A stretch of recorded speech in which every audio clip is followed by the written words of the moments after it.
नागपुरात दिग्गज भाजप नेते आमदार सुधीर मुनगंटीवार यांनी होळी पौर्णिमेनिमित्त होलिका दहनात सहभाग घेतला।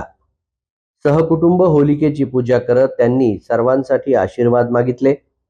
धुलीवंदनासाठी ही सर्व धर्म समभाव जपत सणात समरसता दर्शवण्याचं आवाहन त्यांनी केलं। होळी किंवा धुलीवंदन हे दोन्ही उत्सव आनंदाचे उत्सव आहे। समाजामध्ये सर्वांनी एकत्र यायचं आणि जे जे वाईट आहे ते नष्ट होण्याचा संकल्प करण्याचा हा उत्सव। उद्या जेव्हा धुलीवंदन आहे तेव्हा सर्वजण एकत्र येतात, जातपात धर्माच्या बाहेर जाऊन समरसतेच्या माध्यमातून हा उत्सव साजरा करतात। मी सर्वांना होळीच्या व रंगपंचमीच्या शुभकामना देतो।